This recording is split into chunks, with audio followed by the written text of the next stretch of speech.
መለስ ዜናዊ የከለከለውን በዚህ ዘመን ተፈቅዶ በአደባባይ ገቡበት ማለት ነው። ተለምነው መጡ። እውነት ኃጢአተ ሰዶሞች ቤተ መቅደስ እንዲገቡ ተፈቅዳላችሁ? ግብረ ሰዶም ኢትዮጵያ ውስጥ መብት ሆኗል። እያስፈራሩ ይቅርታ መጠየቅ ነውር ነው። አፍሪካውያኖች እንስሳ ናችሁ እያሏችሁ ነው። የኛ ቤተ መቅደስ ካሊፎርኒያ ላይ መዝናኛ ነው። ሰላም ጤና ይስጥልኝ ውድ የአርያ ሚዲያ ቤተሰቦቻችን እንደምን አላችሁ? በያላችሁበት ሰዓት አቆጣጠር እንዳላችሁበት ሁኔታ ሰላማችሁ ብዝት ይበል ማለት ፈልጋለሁ። ወንድም እህቶቼ፣ ታላቅ ታናሾቼ እንደየእድሜያችሁና እንደየክብራችሁ መጠን ሰላማችሁ ይብዛ። ታሞ የተኙ በሆስፒታል ያሉ በጸበል ስፍራ የሚገኙ ወንድም እህቶቻችን ከክፉ ነገር በሙሉ ያርቅልን። ታላቆቻችንም ታናሾቻችንም ምህረቱን ያወርድልን፣ ከክፉ ነገር ያርቀን ብዬ ጀመርኩ። ዛሬ የቅዱስ ገብርኤል ወርሃዊ በዓል ነው። እንኳን ለቅዱስ ገብርኤል ወርሃዊ በዓል አደረሳችሁ። በረከት ረድኤቱ ይድረሳችሁ። በምህረቱ ብስራት ያሰማችሁ፣ ከክፉ ነገር በሙሉ ይጠብቃችሁ። ይህን ብዬ ነው የምጀምርላችሁ። ዛሬ የሰማኋቸው መረጃዎች አንዳንዶቹ አስደንጋጭ፣ አንዳንዶቹ እጅግ በጣም አስፈሪ ናቸው። ቀጣዩ ጊዜ ያስፈራኛል። ይህን ያስባለኝን ምክንያት ነው የማሳያችሁ። በተለይ አንድ ወንድማችን ከአዶናይ ጋር ሰሞኑን ስለሚመላለሰው ታዋቂው ዴላን ስለተባለ ልጅ አገኘሁት ያለውን መረጃ በተመለከተ ያስኩላችሁን መረጃ ይዤላችሁ አመጣለሁ። በተጨማሪ ደግሞ በጣም ብዙ አስደንግጦኛል። ከዚህ ጋር ተያይዞ ቤተ ክርስቲያን ንዋያተ ቅዱሳን ስፍራን ደግሞ እነዚህን ሰዎች አስረግጧል አዶናይና ስለሱም እመለስበታለሁ አልተወውም አዶናይን ሲል የተናገረበትን መረጃ በማስረጃ ነው ይዤላችሁ መመጣው። እሱን ጉዳይ እንዴት እንደሆነ አብረን እናየዋለን። በማስከተል ደግሞ እጅግ በጣም ያስደነገጠን አንደኛው መረጃ ትላንትና ረፋድ ላይ ማምሻውን በኃጢአተ ሰዶም ሲታማ የነበረውና ማህበራዊ ሚዲያ ላይ መነጋገሪያ ሆኖ በሱ ምክንያት አንድ የአዳማ የፕሮቴስታንት እምነት ተከታይ የሆነው ልጅ ያጋለጠው ልጅ ለሳምንታት ነው ለቀናቶች እስር ቤት ታስሮ የነበረበትን ጉዳይ በተመለከተና ዛሬ ደግሞ ጋዜጠኛ ሶፎንያስ በአደባባይ ወጥቶ ይቅርታ አድርጉልኝ ሲል ተደምጧል። እውነት ከልቡ ይቅርታ ነው ወይንስ የመጣበት ጉዳይ ሌላ አጀንዳ አለ? ይህን በተመለከተ ያስኩላችሁን መረጃ በደንብ በማስረጃ ይዤላችሁ እመጣለሁ። አያይዤ የማመጣላችሁ ደግሞ እውነት ባለትዳሮች የተጋባችሁ በተለይ በመንግስትና በሽማግሌ የተጋባችሁ ሰዎች ይህንን መረጃ እንድትሰሙ ግድ ይላችኋል። እውነት ክርስቲያን ነኝ ካላችሁ ግዴታ አለባችሁ ተብላችኋል። መረጃውን በማስረጃ ነው የማመጣላችሁ። በቄስ የሚተዋወቀው እምነት ያልኳችሁ ከቀኖና ውጭ የሆነው በቄስ የሚተዋወቀውን እምነት ነው የማሳያችሁ። አያይዤ ሰሞኑን መነጋገሪያ ከሆነው አጀንዳው መካከል ደግሞ አንዱን ጉዳይ ሌላው ግለሰብ ታቦት ይዘው ወጥተው ስጋና ቢራ እንዳይባርኩ አስጠንቅቁልኝ ሲል አሰምቶናል። ይህንን ያለው ለአባቶች ነው። ይህን ያለበትን ምክንያት በማስረጃ ይነግራችኋል። ከዚህ ጉዳይ አስፈሪ ደረጃ ደርሷልና አባቶቼ ስሙኝ ሲል የተናገረበትን መረጃ ነው የማቀርብላችሁ። አርአያ መካሻ ነኝ ፕሮግራም አዘጋጅቼ የማቀርብላችሁ። ይህ የምትከታተሉት አርአያ ሚዲያ ነው። ይህንን ሚዲያ ለብዙዎች እንዲደርስ ሼር፣ ሰብስክራይብ፣ ላይክ እንዲህ በማድረግ አብሮነታችሁ እንድታሳዩን በዚህ አጋጣሚ እንጋብዛለን። ሁሉም መረጃዎች ልንማርባቸው፣ ልንስተካከልባቸው፣ ልንጠቀንቅባቸው የሚገቡ መረጃዎች ስለሆኑ የዛሬዎቹ ለሁሉም እንዲደርስልኝ ዛሬ መረጃዎቹን አጋሩልኝ። ከመሸጋገሪያ በኋላ እንገናኛለን።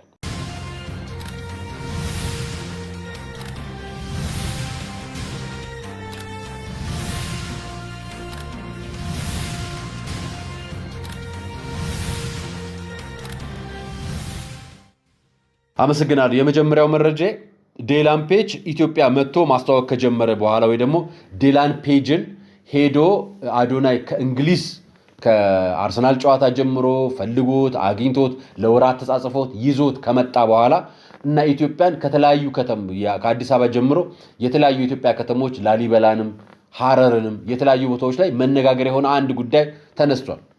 ዛሬ ደግሞ ሌላ አዲስ ጉዳይ ተነሳው። ይሄን ጉዳይ ከተነሳ አንድ ነገር ያስፈራኛል። እኔ የፈለገው ነገር ላይ ልትደራደሩ ትችላላችሁ። የፈለገው ነገር ላይ ፖለቲካዊ ሐሳብ፣ ፍላጎት፣ ድጋፍ፣ ተቃውሞ ልትቀርቡ ትችላላችሁ። ብዙዎች ኦርቶዶክሳውያን ግን በፍጹም ቅንነት በእምነታቸው ላይ እንደማይደራደሩ አውቃለሁ። እኔ ከነሱ ደካማው በሆንም እኔም እነሱን መሆን እፈልጋለሁ። አንድ እውነት አለ።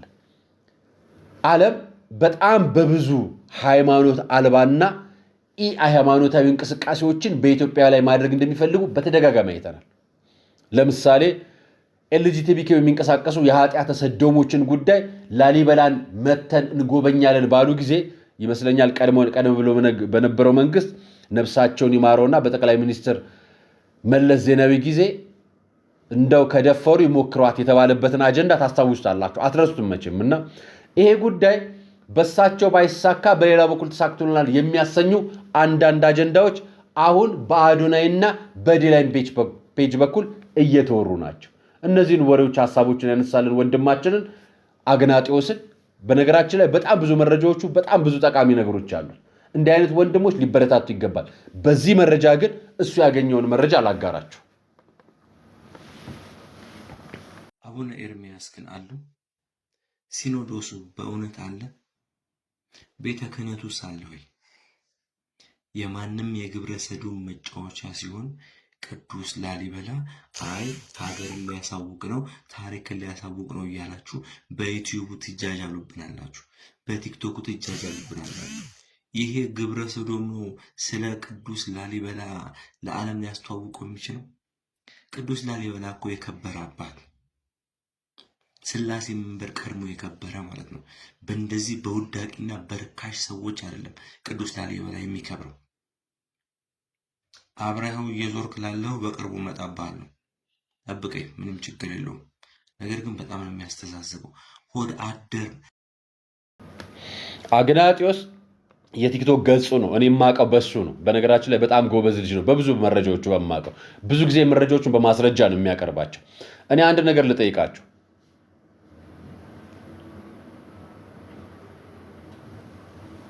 እውነት ኃጢአተ ሰዶሞች ቤተ መቅደስ እንዲገቡ ትፈቅዳላችሁ?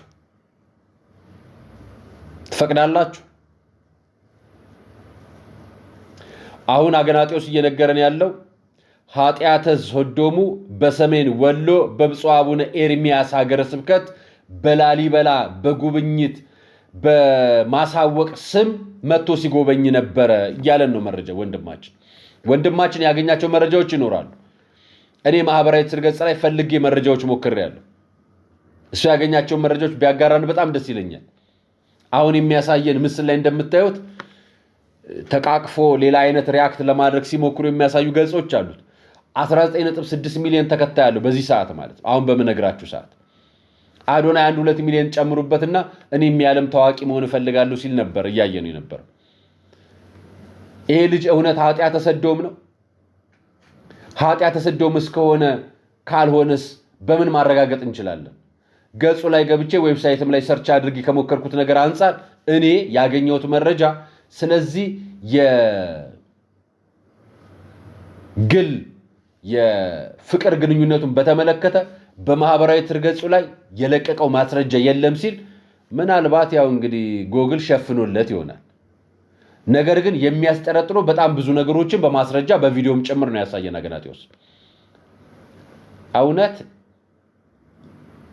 መለስ ዜናዊ የተናገረው ነገር እኛ አሁን እያስፈጸምንበት ነው፣ እየተበቀልነው ነው መለስ ዜናዊ ወይስ ራሳችን ላይ ነው በድል እየሰራን ያለነው? ራሳችን እያረከስን ነው? ሀገረ ስብከትስ በአንድ ጉዳይ ላይ መረጃዎቹን ሳያጠና ያውቃል? ካሊፎርኒያ ላይ የቅዱስ ላሊበላ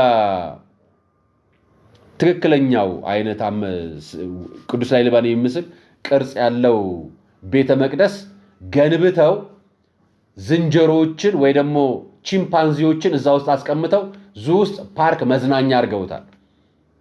የኛ ቤተ መቅደስ ካሊፎርኒያ ላይ መዝናኛ ነው።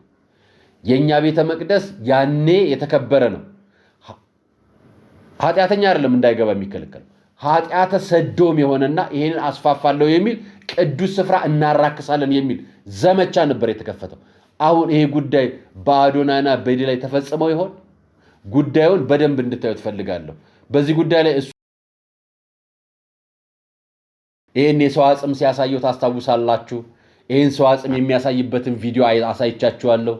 አጽሙን በተመለከተ እንዴት መቀመጥ እንዳለበት ቢያንስ ሰው ላይ በሚችል መልኩ እንዴት መዘጋጀት እንዳለበት ቢያንስ ቤተክርስቲያን ሌላ ተጨማሪ ነገር ልትሰራ ይገባታል ብለን ጥቆማ ሰጥተናል። ምን እንደሆነ መነጋገር ተፈለገ እንግዲህ በሚዲያ ሳይሆን በአካል መረጃውን መስጠት እንችላለን። ከዚህ በተጨማሪ ደግሞ ይሄ ወንድማችን አብነት ተማሪዎች ጋር በአካል ሄዶ ነበር። እንዲህ እንደምታዩት የአብነት ተማሪዎችን ሲያስተምሯቸው አባት እንዲያሳይተውናል። አዶናይና ዴላን ተጨማሪ ላሊበላ ውስጥ እንዲህ አይነት ፎቶ ተነስተው አሳይተቻቸዋል። እነዚህ ነገሮች ተደጋጋሚ ናቸውና ትንሽ አደገኛ ስለሆነ ቤተክርስቲያን አሁን በጣም ቀና ብትል ነቃ ብትል የተሻለ ይመስለኛል። ዝም ብለን መተው ከሄዱ በኋላ የምናነገረው መግለጫና የምናወራው ነገር ተገቢ አይደለም። አሁን ላሊበላን በተመለከተ ካሊፎርኒያ ላይ ቤተ መቅደሳችንን አታራክሱብን የሚል መግለጫ የሰሜን ወሎ ሀገረ ስብከት መግለጫ አውጥቷል። ቅዱስ ሲኖዶስ ላይ ግን አጀንዳ አይደለም። ብፁዕ አቡነ ኤርሚያስ የፈረሙበት መግለጫ ነው የወጣው። ሀገረ ስብከቱ መግለጫ አውጥቷል። ነገር ግን መነጋገር ያልሆነ ካሊፎርኒያ ላይ የቤተ መቅደሳችንን ምስል ተመሳሳይ ስራ ሰርተው በግንብ ገንብተው የአውሬዎች መቀመጫ አድርገዋል። በተዘዋዋሪ መንገድ አፍሪካውያኖች እንስሳ ናችሁ እያሏችሁ ብቻ ሳይሆን እያሉን ነው። ይሄንን ቤተ መቅደሳችን ሀገራችን አልተነጋገረችበትም፣ እንደ ሀገር አልተከበርንበትም። ዛሬ ታዋቂ ሰው መጥቶ እዚህ ቦታ ጎበኘ የሚል ድንቃ ድንቅ ነገር ብቻ እናገርበታለን። እነሱ ጋር ያለውንም ነገር ማስቆም የኛ ኃላፊነት ነው። ሄደን ጎትተን እንዳመጣናቸው ሁሉ እኛ መካከል ቅዱስ ስፍራውን እንዴት እንዳራከሱት ብናሳይበት ኖሮ እሱንም ማፍረሻ መንገድ ይሆን ነበር። ነገር ግን ይህን አልተጠቀምም። ሀገረ ስብከቱ ከውጭ የመጡ ሰዎች መጥተው ሲጎበኙት ይሄ ጉብኝት የቅድስና ስፍራ ስለሆነ አትቅረጹት፣ አታርክሱት፣ አትዩት ማለት አልተቻለም እና ቤተ መቅደሳችን እውነት አግናጢዎስ እንዳለን ከሆነ መለስ ዜናዊ የከለከለውን በዚህ ዘመን ተፈቅዶ በአደባባይ ገቡበት ማለት ይችላል። ተለምነው መጡ። አባረን የሸኘናቸውን አሁን ለምነን አስገባናቸው። ይሄ ማለት ነው በተግባር። እንግዲህ ጉዳዩን የሚመረምሩትና የምታውቁ ሰዎች ወደፊት ታደርሱናላችሁ መረጃ፣ እኛም የቻልነውን መረጃ እናጋራችኋለን። ግን አስፈሪ ነው። ወንድማችን ጋዜጠኛ ሶፎንያስ ዋሲሁን ካልተሳሳትኩ ዋሲሁን ይመስለኛል ያባቱ። አዎ ጋዜጠኛ ሶፎንያስ ዋሲሁን የተለያየ መረጃዎች አጋርቻችሁ አውቃለሁ። በቃለ ቀርንም በአርያም ሚዲያም ወንድማችን ከ3 ወር ነው ከ4 ወር በፊት አዳማ ተጠርቶ አዳማ የጠራውም ልጅ የፕሮቴስታንት እምነት ተከታይ ነው። በምን አጋጣሚ እንዳወሩ አሁን ዘንግቼዋለሁ። ያን ጊዜ አሳውቆ ኢንተርቪውም ሰጥቶት ነበር። ጠርቶት የወንድ ለወንድ ግንኙነት ሊያደርጉ አይነት ወሬ ነበር ያወሩት። አይነት ወሬ ነው ያወሩት እና ይሄንን ወሬ አይነት ካወሩ በኋላ ልጁ ጠርቶት በአደባባይ በጓደኞቹ ፊት እየቀረጸው ጉዳዩን ጠይቆ አጠገባ ያሉ ሰዎች ስሜታዊ ሆነው በአካል ጥቃት ወይ ደግሞ ለመደብደብም ደብድበውታል ይመስለኛል ካልተሳሳቱ ሞክረው እንደነበርና ሮጦ እንዳመለጠ ወድቆ አልቅሶ ቪዲዮውን እንዳትቀርጹኝ እባካችሁ ምናም ሲል እንደነበር አይተናል። አሁን ትላንትና በሱ ጉዳይ ላይ መረጃዎች ወጡ። የሱ ጉዳይ መረጃዎች የወጡት በራሱ ማህበራዊ ትስስር ገጽ በፌስቡክ ገጽ በራሱ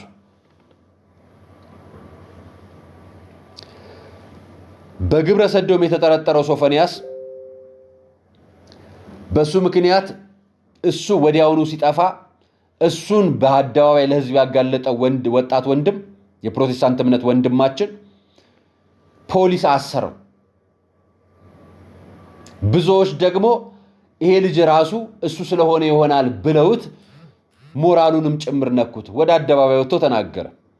እሱ የሚሰራቸው ከዛ በፊት የሚሰራቸው ወሲብ ቀሽቃሽ ሲሆኑ የቪዲዮ ፕሮግራሞች በተመለከተ አያይዘው ነበር ይሰሩበት። አሁን ይሄኛው አስፈሪ ነገር ምን መሰላችሁ? እኔ ቀጣዩ ነገር ያስፈራኛል። ለምን መሰላችሁ የሚያስፈራኝ? ሶፎንያስ ሲመጣ ይቅርታ ጠይቆ ነው። ምን ብሎ እንዳለ እንገራችሁ። መላ የኢትዮጵያን ህዝብ ይቅርታ ጠይቃለሁ አለ። በቅርቡ በሰፊው መድረክ ኑዛዜን ትሰማላችኋል። ለረጅም ጊዜ ከሚዲያ ዓለም ርቆ የቆየው ጋዜጠኛ ሶፎንያስ ወደ ቤቱ መመለሱን አስመልክቶ በማህበራዊ ገጹ ባስተላለፈው ልብ የሚነካ መልእክት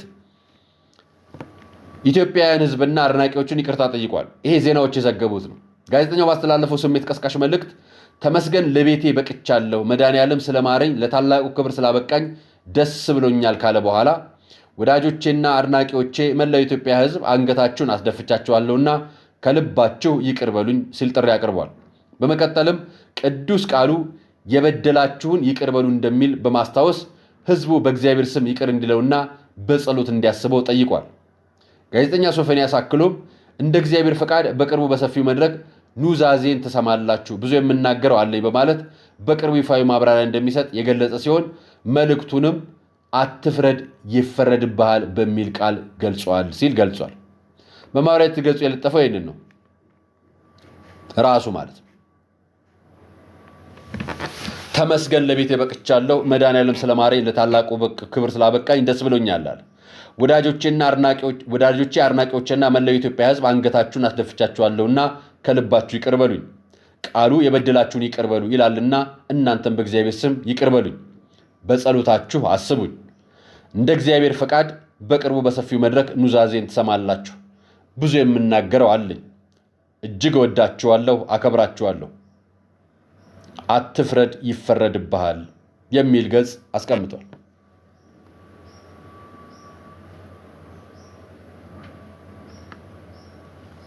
በዚህ አጋጣሚ ስለማንም ሰው ኃጢአት ባለቤቱ ከኃጢአተኛው ባለቤት በላይ ተጠያቂ የለም። የመጀመሪያው ነገር። ሁለተኛው ጉዳይ እያስፈራሩ ይቅርታ መጠየቅ ነውር ነው። የይቅርታ ሳይሆን የሚዲያ ልብ ይዞ መምጣት ፍጹም ከእግዚአብሔር ጋር የሚያስታርቅ መንገድን ብልጣብልጥነትን ይዞ መምጣትም ነውር ነው። ልክ ነህ ወንድማችን። አንተ በኃጢአት ሰዶም ተጠርጥረህ ማህበራዊ ሚዲያ ላይ ብቻ መነጋገር ሳይሆን በማስረጃም ተረጋግጦብህ የተወሰነ ነገር መነጋገሪያ ከሆንክ በኋላ መድኃኔዓለም ስለማረኝ ይቅር ብሎኛል፣ እንኳን ደስ ያለ። አንተን ስለማረ ሁሉም ኦርቶዶክሳዊ፣ ሁሉም ኢትዮጵያዊ ደስ ይለዋል። ብዙ ጊዜ ኦርቶዶክሳውያንን የሚያስነቅፋቸውና የሚያስተቻቸው አንዱ ነገር ምን መሰላችሁ? በአደባባይ ኃጢአትና ወንጀል ሰርቶ በጸበልና በቤተ ክርስቲያን ውስጥ ለመደበቅ መሞከር። እንደገና ደግሞ ብዙ ኢትዮጵያውያኖችን በቅርብ ጊዜ የለመድነው ነገር ምን መሰላችሁ? በግል ጥፋትና ወንጀል ሰርቶ ሌብነትም ጥፋትም ሰርቶ በዘርና በብሔር በፖለቲካ ውስጥ መደበቅ የተለመደ ሆኗል። ይሄ የተለመደ ነው። አሁን ወንድማችን ጥፋት እንደሰራ አምኗል፣ ተጸጽቷል፣ ይቅርታ ጠይቋል። በቤተ ክርስቲያን ከባዱ ኃጢአት ነው ይሄኛው ኃጢአት፣ ከባዱ ኃጢአት ሰዶምና ገሞራን ያሰማን፣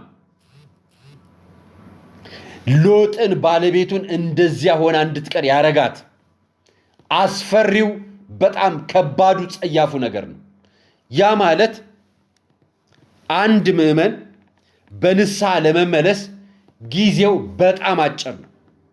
አንደኛው ጉዳይ ለምን መሰላችሁ? ማህበራዊ ሚዲያ ላይ ገና ተረስቶ አላለቀም ጉዳዩ። ይሄም ምላችሁ በቤተ ክርስቲያናችን ጉዳይ ነው የማያቸው።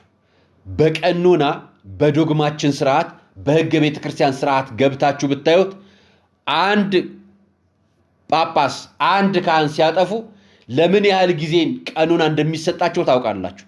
ይሄኛው ከዛ ይበልጣል። ምዕመን ነው።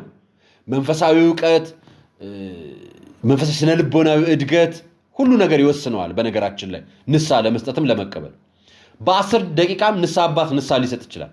በቃ 2 ስገድና 3 ስገድና ይቅር ብያለሁ ሊልም ይችላል ንስሐ አባት።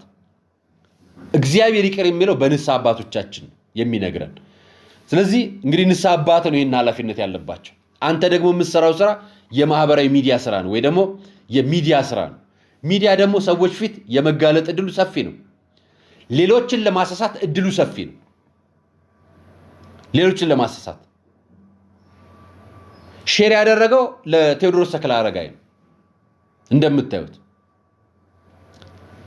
እና በኔ መሰናከል እንዳይሆኑ መጠበቅ የኔ ኃላፊነት አለብኝ። እንግዲህ ቤተክርስቲያን ከገባው በኔ ለምትሰናከሉ ሰዎች ይቅርታ ጠይቃቸዋለሁ ለማናቸውም ጉዳዮች። ስለዚህ በኃጢአታችን ደግሞ ሌሎች በእኛ እንዳይሰናከሉ ደግሞ መስራት የኛ የምዕመኖችም የአባቶችም የካህናቶችም የጳጳሶችም ኃላፊነት ነው። መጽሐፍ ቅዱስ ላይ በግልጽ ተቀምጧል። ሌላ ሰው መሰናከል የሚሆነው ሰው በአንገቱ ላይ አለት ታስሮ በጥልቁ ቢወርድ ይሻለው ነበር ይላል ቃሉ። ይሄን የመጽሐፍ ቅዱስ ጥቅስ ቁጥሩን እናንተ አውጡት። እኔ ቃሉን ነገርኳችሁ። ሌላ ሰው መሰናከል ለሚሆን እቺ ጉዳይ መሰናከል አትሆንም ወንድማችን። የመጣህበት ነገር ይቅርታ ሆኖ ንስሐ ሆኖ ትክክል ነህ፣ ጥሩ ነው። ሰርተ መብላት አለብህ፣ መኖር አለብህ። እናት አለች፣ ምስኪን እናት። ክርስቲያን ነህ፣ ኦርቶዶክሳዊ ነህ፣ ወንድማችን ነህ። ኃጢአት ሰርተሃል፣ ንስሐ ገብተሃል፣ ተቀብለዋል እግዚአብሔር።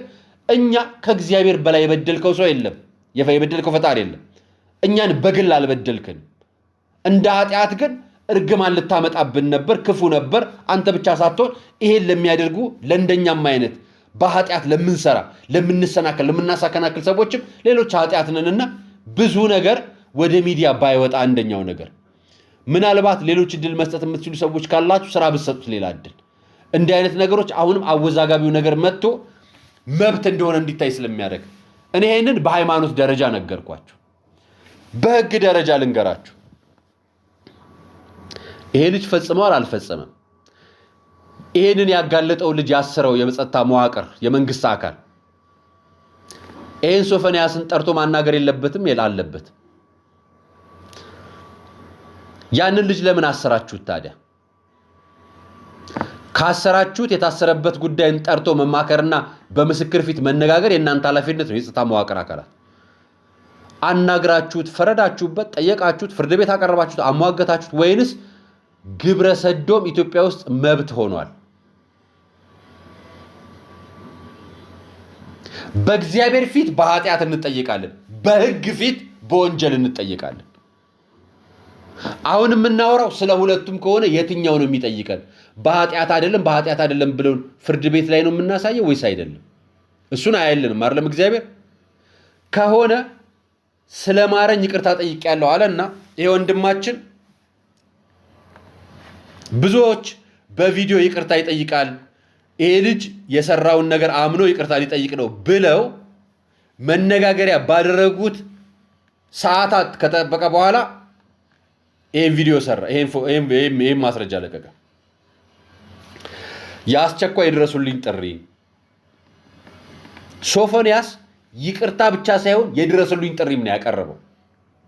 የድረሱልኝ ጥሪ ያቀረበበት ምክንያት የባይፖላር ዲስኦርደር ከፍተኛ አሳሳቢ የአእምሮ ህመም አለብኝ፣ ታምሜ የህክምና ክትትል ላይ ነኝ፣ እኔን ማገዝ ለምትፈልጉ የኢትዮጵያ ንግድ ባንክ ሂሳብ ቁጥር ገልጾታል።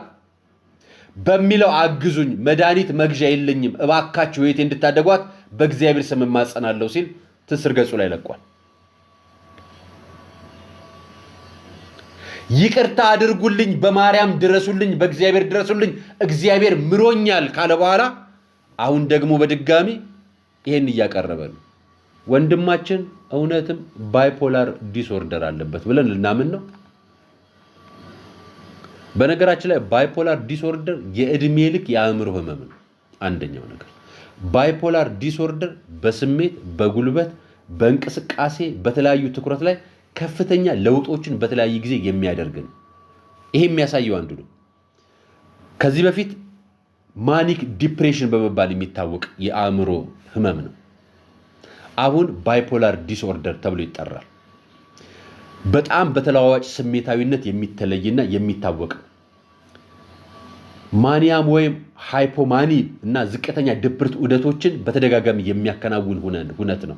ይሄ የአእምሮና የስነ ልቦና ህክምና ላይ በሚሰሩ ባለሙያዎች የሚታወቅ ነው። በተለያዩ የስሜት ትዕይንቶች የሚታይ ነው። ባይፖላር ዲስኦርደር ያለባቸው ሰዎች በሶስት ዋና ዋና ግዛቶች ወይም ዑደቶች አላቸው። ምንም እንኳን ክብደትና የቆይታ ጊዜ በግለሰብ ደረጃ ቢለያይም ማኒክ ወይም ሃይፖማኒክ ዲስኦርደር የሚታይበት ነው። ኃይለኛ ጉልበት፣ ደስታ፣ ከፍተኛ ነገር የሚገለጽበት ነው በዚህ ጊዜ። ሌላኛው ደግሞ ከዚህ ከሚገለጽባቸው ነገሮች መካከሉ ዲፕሬሲቭ ወይ ደግሞ ሎው ዲስኦርደር ዝቅተኝነት ስሜት የሚሰማው ዲስኦርደር ነው። ሌላኛው ደግሞ ኢቲሚያ የሚባል ዲስኦርደር የሚያስከትል ነው። እነዚህ ስሜቶች መዋዠቆች 3 አይነት ዲስኦርደሮች በግለሰቡ ላይ ይታያሉ ይላል። እሱም በአደባባይ በማህበራዊ ገጹ ላይ እኔ ባይፖላር ዲስኦርደር አለብኝና እርዱኝ ሲል አካውንት ቁጥሩን ለጥፎ እንዲገልጿል። በዚህ ጉዳይ ላይ አትፍረድ ይፈረድብሃል ብሎ የገለጸው ራሱ ነው። እኛም አንፈርድም፣ ፈርደን አይደለም ያን የተናገርነው። በህግ ደረጃ ወንጀል ነው፣ በሃይማኖት ደረጃ ደግሞ ኃጢአት ነው። ምሮኛል ያለው አሁን እውነቱን ነው እውነቱን አይደለም? እኔ ልጠይቃችሁ። ብዙዎች ማህበራዊ ገጽ ላይ ጋዜጠኛ የሆናችሁ ብዙ ማቃችሁ ሰዎች በቃ ከዚህ በኋላ እግዚአብሔር ምሮታል ብላችሁናል። ባይፖላር ዲስኦርደር እያለብን ደግሞ እየነገረን ነው። እና ይቅርታው የምር ነው? እውነት ይቅርታ ተደርጎለት ነው? ንስሐ ገብቶ ነው? የእውነት ችግር ላይ ነኝ፣ የመድኃኒት መግዣ የለኝም፣ ገንዘብ ላኩልኝ ብሏቸዋል። እውነት ነው ይሄ ልጅ የሚናገረው? እውነት እናቷ አለች፣ እውነት ወዳጆቹ አሉ፣ እውነት በዚህ የኃጢአተ ሰዶም እንቅስቃሴ ውስጥ ያሉ ሰዎች ቢሊዮነር ናቸው ኢትዮጵያ ውስጥ እንኳን ውጭ ካፒታል ማንቀሳቀስ በጣም በሰፊው ያውቁበታል። ይሄ ልጅ አያውቅም ነው? ማምለጫ ነው። ማህበራዊ ሚዲያ ላይ ድጋሚ አጀንዳ ለመሆን መምጣት ነው። ለማንኛውም ምህረቱን ያውርድልህ። እናንተ ልጆቻችሁን ጠብቁ። እናንተን ነው የምጠይቀው። እኔ ይህን ለምትከታተሉ ለምትመለከቱ ልጆቻችሁን ጠብቁ። አሁን ሀገር ውስጥ ጥበቃ አለኝ ብላችሁ አትመኑ። ራሳችሁ ልጆቻችሁን መጠበቅ የእናንተ ኃላፊነት። ይህን ብያችሁ ለወላጆች አንድ መልእክት አለኝ። ወላጆች በጣም አደገኛ መልእክት ነው። ይህን መልእክት እናንተ ይህን ሰምታችሁ ታውቃላችሁ? ታምናላችሁ? ጋብቻችሁ በእግዚአብሔር ፊት ትክክል ነው? እስከዛሬ ያገባችሁት የነገርኳችሁ በሽማግሌ የተጋባችሁ፣ በነገራችን ላይ ቤተ መቅደስ ሳይሆን ካህን ቆሞ በአዳራሽ የተጋባችሁ፣ ካህን ቆሞ በሽምግልና ዛፍ ስር የተጋባችሁ፣ በሰፈር ሽማግሌ የተጋባችሁ፣ በመንግስት መዋቅር ወይ ደግሞ በወሳኝ ኩነት የተጋባችሁ ሰዎች እውነት በቤተ ክርስቲያን እግዚአብሔር ትዳራችሁን ያውቀዋል? ልጠይቃችሁ። ካህን በመስቀል ስለባረከው ስጋ ወደሙ እንደተቀበላችሁ ይቆጠርላችኋል? ተክሊል ነው ወይስ ቁርባን ነው? ጠይቂያችሁ አውቃለሁ አይደል? እምነት ለምትከተሉ ሰዎች ሌሎቻችሁን ለማያስገድዳችሁ ለማይመለከታችሁ አይደለም ያልኩት። ይመለከተናል፣ እምነቴ ነው፣ የእግዚአብሔርን ቃል መጠበቅ፣ በእግዚአብሔር ቃል መኖር እፈልጋለሁ፣ እግዚአብሔር ይወደኛል ስትሉ ስጋውን ወደሙን አቅርቦላችሁ እናንተ በፊርማ የተጋባችሁ ሰዎች ለእናንተ ይህን መልእክት ላሰማችሁ። ግንቦት 16 ታመራየሁ ዛሬ 5 ልጆች ከወለዱ በኋላ ህጋዊ ጋብቻ አይደለም ጋብቻችን፣ ህጋዊ ጋብቻ መጋባት አለብን ንወቁልን። በቤተ ክርስቲያን በምን በቅዱስ ቁርባን።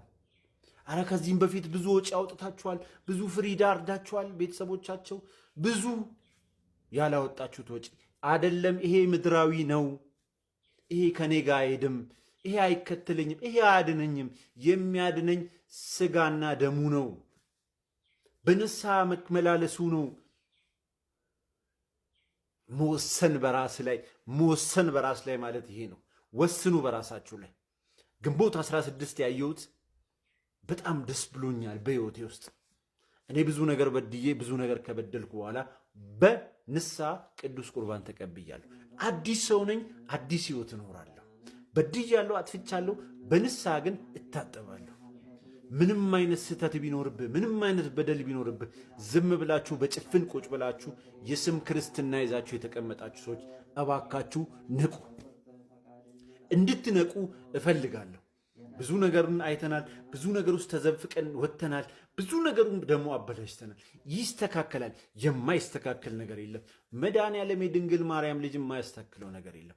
ዛሬ ያየሁት ቅዱስ ቁርባን 5 ልጆች ከወለዱ በኋላ 5ቱንም ልጆች ሲያስቆርበው መጥቶ እኛ እኮ ሕጋዊ አይደለንም፣ እኛ እኮ ጌታ ኢየሱስ ክርስቶስ አያውቀንም፣ ልጆቻችንን ብቻ ነው የሚያውቀው፣ እኛም በሱ ማዕተብ በሱ መታወቅ አለብን፣ መታወቂያ ከክርስቶስ መውሰድ አለብን ብለው ስጋና ደሙን ተቀበሉ። እግዚአብሔር ለዚህ ቀን ያበቃችሁ እናንተን ያብቃችሁ። እናንተንም ለዚህ ቀን ያብቃችሁ። ልጆቻችሁን እግዚአብሔር ያውቃችኋል፣ ትዳራችሁን ግን እግዚአብሔር አያውቀውም። እግዚአብሔር ያላወቀው ትዳር ደግሞ ዝሙት ነው። እግዚአብሔር ያላወቀው ትዳር ደግሞ ኃጢአት ነው። እግዚአብሔር ያልፈቀደው ትዳር ደግሞ እግዚአብሔር ያልሰመረበት እግዚአብሔርን መሰረቱ አድርጎ ቤቱን ያልመሰረተው ደግሞ በእግዚአብሔር ፈቃድ የለውምና ወደ እግዚአብሔር ለመመለስ ምንም አይነት ኃጢአት ሊሰሩ ትችላላችሁ። ሶፎንያስ ተጠርጥሮበት በማህበራዊ ሚዲያ መነጋገሪያ በሆነውም ጭምር ሊሆን ይችላል። ነገር ግን እግዚአብሔር መታጠቢያ መንገድ አዘጋጅቶናል። ንስሐ የፈለጋችሁትን በደል በድሉ፣ የፈለጋችሁትን ነገር አጥፉ፣ በፈለጋችሁት ጉዳይ ቁሙ። ወደ እግዚአብሔር ለመመለስ ግን ጊዜው አሁን ነው። 5 ልጆች ወልዳችሁ አይደለም 50 ልጅ የልጅ ልጆች ብታዩ እንኳን በስጋ ወደሙ የመሰረታችሁ ትዳር ነው እግዚአብሔር የሚያውቀው። ያኔ ነው ትዳራችሁን ትዳር አድርጎ እግዚአብሔር የሚቆጥርላችሁ። ልጆቻችሁንም ሲሰጣችሁ እግዚአብሔር ልጆቹን ሊያስተምርበት ለእናንተም ለትውልድም ሊያስተላልፍ ነው እግዚአብሔር ልጅ የሰጣችሁ። ነገር ግን ልጆቻችሁ የተረገሙ አይደሉም። እናንተ ግን ትዳራችሁ የተፈቀደ አይደለም። ፈቃድ እግዚአብሔር ያለው ትዳር አይደለም። ተጋብታችሁ 50 ዓመት ቆይታችሁ ስጋው ደግሞ ሳትቀበሉ ትዳሬን እግዚአብሔር ባርኮልኛል ብትሉ ያለ ስጋው ደግሞ የተጋባችሁት ጋብቻ እስከ ዛሬ ድረስ አብራችሁ ያረጋችሁት ጉዳይ በሙሉ ዝሙት ይባላል። ደስ አይልም? ግን ቤተክርስቲያን አገብታችሁ ወልዳችሁ ራሱ ድንግል አድርጋ ንጹህ አድርጋ ደግማ በስጋ ወደሙ ቁርባን ደግማ ታጋባቸዋለች። በዓለም ተጋቡ፣ በሽማግሌ ተጋቡ፣ በፈለጋችሁ ተጋቡ፣ ኑ በቤተ መቅደስ በስጋ ወደሙ አጽኑት። እግዚአብሔርን የትዳራችሁ ጣራ አድርጉት፣ ከለላ አድርጉት፣ ጋሻ መከታ አድርጉት። የሶስት ሽማግሌዎች ፊርማ ብቻ አይደለም፣ የሶስት ሽማግሌዎች አባትነት ብቻ አይደለም፣ የመንግስት ላይ የሚደረገው ፊርማ ብቻ አይደለም። ትዳር እግዚአብሔር ከሌለበት ለምን 50 ሺህ ጊዜ አትፈራረሙም? እግዚአብሔር የሌለበት ትዳር መከራውም ኃጢአቱም በደሉ ብዙ ነውና እሱን ለመሸሽ ወደ እግዚአብሔር ለመጠቀላል በንስሐው ደግሞ ተጋቡ። ሌሎች መረጃዎች ሌላ ፕሮግራም ላይ ያቀርብላችኋለሁ። የዛሬ ቆይታ ይመስል ነበር። አርያ መካሻ ነበር ፕሮግራሙን አዘጋጅቼ ያቀርብኩላችሁ። ለነበረኝ ቆይታ አመሰግናለሁ። ሰናይ ቀን